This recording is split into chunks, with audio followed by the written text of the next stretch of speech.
అందరికీ నమస్కారం. ఈనాటి లోతైన విశ్లేషణకు స్వాగతం. ఈరోజు మనం మన దైనందిన జీవితంపై చాలా తీవ్రమైన ప్రభావం చూపే ఒక ఆసక్తికరమైన అంశాన్ని మాట్లాడుకోబోతున్నాం. రోజూ మనం వాడే పెట్రోల్, వంట నూనెల వెనుక ఎంత పెద్ద ఆర్థిక, భౌగోళిక, రాజకీయాల కథ దాగి ఉందో తెలుసుకుంటే నిజంగా ఆశ్చర్యపోతాం. మరి ఇంకెందుకు ఆలస్యం, నేరుగా విషయంలోకి వెళ్ళిపోదాం. ఒకసారి ఆలోచించండి. మనం ప్రతిరోజూ వాడే వంట నూనెను, బండిలో కొట్టించే పెట్రోల్ను అకస్మాత్తుగా ఎందుకు ఇంత అత్యమూల్యంగా, ఒక రకంగా చెప్పాలంటే బంగారంలా చూస్తున్నాం? ఇవి దేశ భద్రతకు, ఆర్థిక వ్యవస్థకు ముడిపడిన కీలక అంశాలుగా ఎలా మారిపోయాయి? దీని వెనుక ఏదో ఒక చిన్న కారణం లేదు. ప్రపంచవ్యాప్తంగా జరుగుతున్న చాలా పెద్ద పరిణామాలే దీనికి కారణం. ఈ పరిస్థితిని అర్థం చేసుకోవడానికి ఒక అద్భుతమైన పోలిక చెప్పుకుందాం. సాధారణంగా మన ఇంట్లో ఖర్చులు విపరీతంగా పెరిగిపోయినప్పుడు మనం ఏం చేస్తాం? అనవసరపు ఖర్చులను తగ్గించుకుని ప్రతిదీ ఆచితూచే వాడుకుంటాం కదా.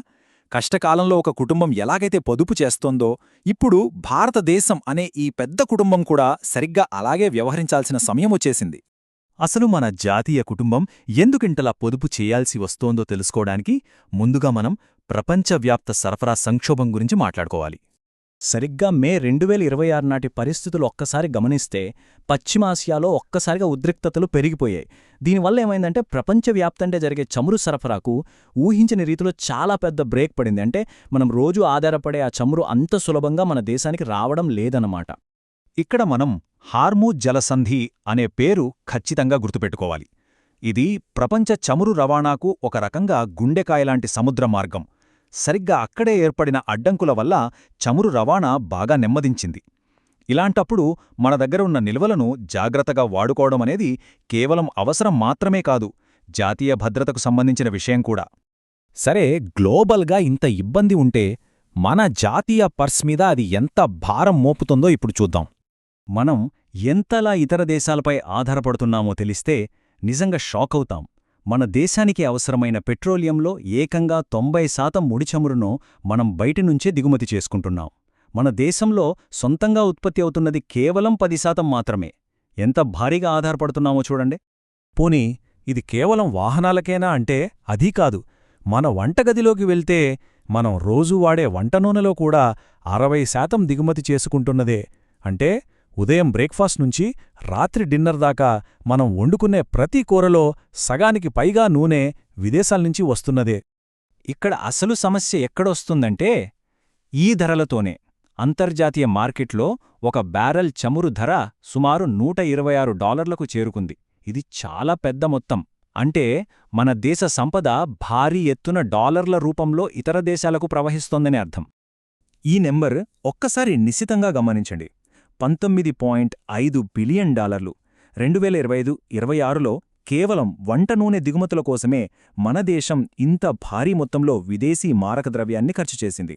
దేశ అభివృద్ధికి వాడాల్సిన ఎంతో సంపద ఇలా కేవలం వంట నూనె కొనడానికే వెళ్ళిపోతోంది. మరి దీనికి సొల్యూషన్ లేదా? ఖచ్చితంగా ఉంది. అదే మన చేతుల్లో ఉన్న చిన్న ప్రయత్నం. మనం ఈ వస్తువుల వాడకంలో కొద్దిగా పొదుపు పాటిస్తే చాలు, విదేశాలకు తరలిపోయే మన డాలర్లు ఆదా అవుతాయి. అది అంతిమంగా మన భారతీయ రూపాయి విలువ పడిపోకుండా బలంగా నిలబడేలా చేస్తుంది. ఈ గ్లోబల్ ఎకనామిక్స్ సామాన్యుడి జీవితాన్ని ఎలా దెబ్బతీస్తాయో ఇప్పుడు మాట్లాడుకుందాం. ఇక్కడ ఒక డైరెక్ట్ చైన్ రియాక్షన్ ఉంటుంది. డీజిల్ రేట్లు పెరిగాయనుకోండి, దాని ప్రభావం కేవలం వాహనదారుల మీదే పడదు. సరుకులు తీసుకొచ్చే లారీల రవాణా ఖర్చు అమాంతం పెరిగిపోతుంది. అది పెరిగిన వెంటనే మార్కెట్లో మనం కొనే కూరగాయలు, నిత్యావసర వస్తువుల ధరలు ఆకాశాన్ని తాకుతాయి.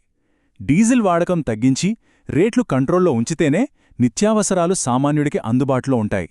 అందుకే ఈ పరిస్థితులను బ్యాలెన్స్ చేయడానికే ప్రభుత్వం కొన్ని ఆచరణాత్మక పరిష్కారాలను ప్రోత్సహిస్తోంది.